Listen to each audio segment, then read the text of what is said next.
혹시 이런 경험 있으신가요? 치실을 하면 피가 나서 사용을 포기한 적, 그리고 치실을 사용해도 음식물이 잘 빠지지 않아서 실망한 적, 치실 사용 후에 잇몸이 더 아프다고 느낀 적. 안녕하세요 여러분, 밝은 미소를 지켜드리는 치아쌤입니다. 제가 치과의사로서 가장 아쉬운 순간 중 하나는요, 잇몸과 치아를 더 건강하게 지킬 수 있는 방법이 있음에도 많은 분들이 이거를 잘 모르시거나 귀찮아서 안 하시거나 또 잘못 사용해서 오히려 문제를 키우는 겁니다. 오늘 영상에서는 치실의 종류와 올바른 사용법, 그리고 주의사항까지 모두 정리해 드릴게요. 이 영상을 끝까지 보시면 치실 사용이 더 이상 어렵거나 귀찮게 느껴지지 않을 겁니다. 여러분의 건강한 치아와 잇몸을 위한 작은 변화, 오늘부터 시작해볼까요? 왜 치실이 중요할까요? 치실은 단순히 음식물을 제거하는 도구가 아니에요. 잇몸 건강의 파수꾼 역할을 하죠. 특히 40대 이상에서는 충치보다 잇몸 질환이 더 큰 문제로 떠오릅니다. 제가 환자분들께 항상 강조하는 것은 치실을 올바르게 사용하는 것이 무엇보다 중요하다는 건데요. 치실을 잘못 사용하면 오히려 치아와 잇몸에 손상을 줄 수 있어요. 잘못된 치실 사용의 대표적인 사례들을 한번 살펴볼게요. 치실을 병적으로 한쪽으로 누르는 경우가 있어요. 치실을 너무 강하게 잇몸 한쪽으로 밀어 넣으면 잇몸뼈가 세로로 망가지는 경우가 있습니다. 이것은 잇몸뼈가 점차 세로로 파괴되어서 치아를 지탱하는 힘이 약해지는 결과를 초래해요. 치실은 잇몸을 가볍게 누르면서 음식물을 제거하는 데 초점을 맞춰야 돼요. 너무 강한 압력은 잇몸 건강에 해로울 수 있어요. 잇몸에 자국이 날 정도로 강하게 누르는 경우가 있는데요. 치실을 사용할 때 잇몸에 너무 강한 압력을 가해서 자국이 남을 정도로 누르는 것은 절대 금물입니다. 사실 음식물이 끼거나 염증이 있으면 잇몸이 좀 근질근질하거든요. 근데 치실로 좀 이걸 좀 누르면 일시적으로 좀 시원해요. 그래서 많은 분들이 이렇게 좀 강하게 누르려는 경향이 있는데, 잇몸을 살짝 눌러 음식물을 빼주는 것은 괜찮지만 강한 압력은 잇몸 조직에 손상을 주고 또 염증을 유발할 수 있어요. 그리고 앞뒤로 왔다 갔다 이렇게 긁으면서 사용하시는 경우가 있는데요. 치실을 앞뒤로 문지르듯이 사용하면 치아 표면과 잇몸이 마모될 수 있어요. 특히 이 마모가 계속적으로 반복이 되면 치아의 뿌리 부위와 잇몸 경계가 약해질 수 있어요. 치실은 위아래로 둥글게 부드럽게 움직이는 거고요. 치아의 곡선에 따라 사용하는 것이 핵심입니다. 치실도 사람마다 상황마다 적합한 것이 달라요.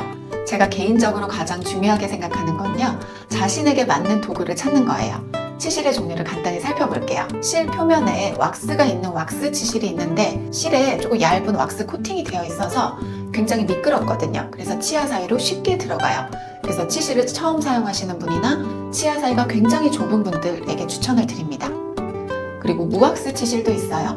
왁스 코팅이 없어서 조금 더 거친 느낌은 있는데 마찰력이 높아서 플라그 제거에 굉장히 효과적이에요. 하지만 사용 시에 잘못 사용하시면 잇몸이 다칠 수가 있으니까 좀 부드럽게 사용하시면 돼요. 그다음에 테이프 치실인데요. 납작하고 얇아서 치아 사이가 굉장히 좁은 분들에게 적합해요. 그리고 초보자나 또 민감한 잇몸을 가진 분들에게 적합합니다. 자, 스펀지 치실인데요. 스펀지 치실은 제가 굉장히 좋아하고 제가 많이 쓰는 치실이에요. 치아 사이에 들어가면 부드럽게 팽창을 해요. 침하고 만나면서 팽창하는 거죠. 그래서 치면 세균막과 음식물을 굉장히 효과적으로 제거를 해줘요. 치아 사이가 좀 공간이 넓은 분들, 한 30대, 40대 이상의 분들께 추천을 드려요. 그리고 치실만으로도 좀 개운한 느낌을 느끼고 싶은 분들, 스펀지 치실 추천합니다. 자, 그리고 이번에는 불소 치실인데요. 실에 불소가 함유되어 있어요. 그래서 치아 사이에 충치가 자주 생기는 분들께 추천을 드립니다. 자, 이번에는 손잡이 치실인데요. 플라스틱 손잡이가 있어서 사용이 편리해요. Y자 형태도 있고 일자 형태도 있어요. 네, 치실 사용이 서툴거나 또 외출 시에 간단하게 들고 다니고 싶은 분들 추천을 드리고, 그리고 어린이들에게 추천을 합니다. 특히 이런 손잡이 치실을 한 번 쓰고 버리냐, 여러 번 써도 되냐 하는 문의가 정말 많거든요. 어떤 분이 또 질문을 하셨는데, 한 부위를 쓰고 음식물이 묻으면 버리고 또 다른 부위를 쓰고 버리고 하루에 20개도 더 넘게 버리게 된다고 어떻게 써야 하냐고 물으시더라고요. 제가 딱 정해드릴게요.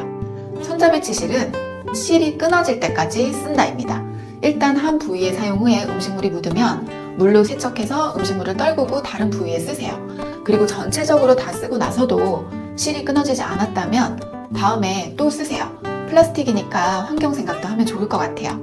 다음에 또 쓰기가 걱정이 되신다면 물로만 세척하지 마시고 교정기 세척제로 세척을 해서 사용하시면 좋아요.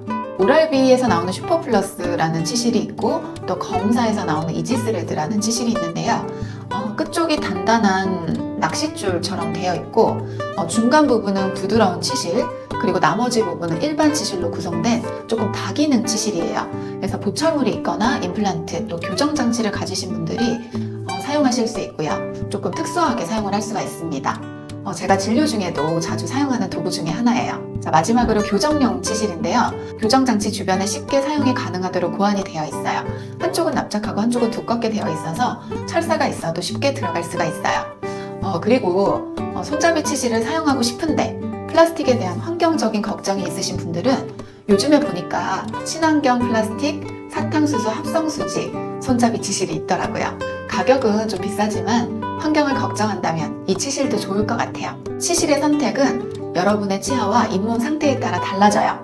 제가 오늘 소개해드리는 내용을 참고로 해서 꼭 자신에게 맞는 치실을 선택해보세요. 자, 지금부터는 올바른 치실 사용법을 한번 알려드릴 텐데요. 치실을 잘 사용하는 건 단순히 기술의 문제는 아니라고 저는 생각합니다. 치실을 사용할 때 우리의 치아와 잇몸에 감사하는 마음을 한번 가져보자.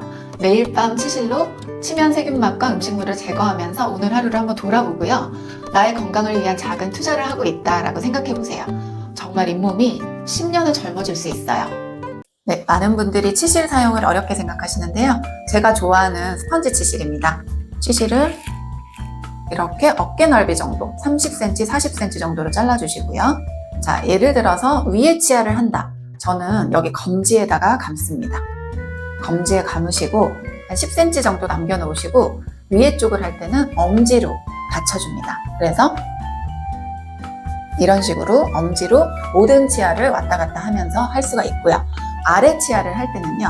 아래 치아는 똑같이 검지로 이렇게 잡아주시고 그 다음에는 세 번째 손가락으로 모든 부위를 다 해줍니다. 엄지로 받쳐서 이렇게 그냥 이렇게 들어갔다가만 나오시지 마시고 들어가서 앞쪽에 잇몸 한번 부드럽게 쓸어주시고 뒤쪽에 잇몸 한번 부드럽게 쓸어주시는데 부드럽게 쓸어줄 때 너무 세게 대지 마시고 너무 아래로 수직으로 세게도 대지 마시고 C자형으로 부드럽게 나온다. 그리고 뒤쪽도 C자형으로 부드럽게 나온다 라고 생각을 하시면 돼요. 아래쪽은 검지로 감고 세 번째 손가락으로 한다고 말씀드렸죠. 앞쪽에 한번 C자로 부드럽게 그리고 뒤쪽도 부드럽게 하고 나오는 겁니다. 손잡이 치실은 들어갔다가 나오는데 마찬가지로 약간 C자 형태로 휘게해서 음식물 한번 쓸어주고 C자 형태로 휘게해서 또 뒤쪽도 한번 슬쩍 쓸어주고 밖으로 나와요. 저는 치실을 사용할 때 항상 이렇게 생각을 해요. 이 작은 치실이 내 치아와 잇몸을 얼마나 오랫동안 지켜줄까? 이 작은 행동이 몇 년 후에, 아니 몇십 년 후에 내 건강에 큰 영향을 미칠 겁니다. 티가 나면 포기하지 말고 꾸준히 사용을 해요. 1, 2주 후엔 출혈이 줄어들 겁니다. 단 너무 강한 압력이 시원하다고 너무 앞뒤로 문지르는 건 금물이고요. 치실 사용 후에도 음식물이 남는다면 치간 칫솔이 필요합니다. 치간 칫솔에 대한 영상은 추후에 준비할게요. 너무 힘을 줘서 잇몸을 다치게 하지 않도록 주의하세요. 저는 환자분들께 항상 이렇게 말씀을 드려요. 처음에는 익숙하지 않을 수 있지만 조금만 꾸준히 하면 내 몸이 좋아지는 걸 느낄 수 있을 거예요. 오늘은 치실의 종류와 올바른 사용법에 대해서 이야기를 나눠봤습니다. 치실은 단순한 도구가 아니에요. 이 작은 실이 여러분의 건강한 미소와 행복한 삶을 지켜줄 수 있다는 점 잊지 마세요. 저는 여러분의 건강을 위해 항상 함께할 치아쌤입니다. 구독과 좋아요, 알림 설정 잊지 마시고요. 다음 영상에서 만나요. 감사합니다.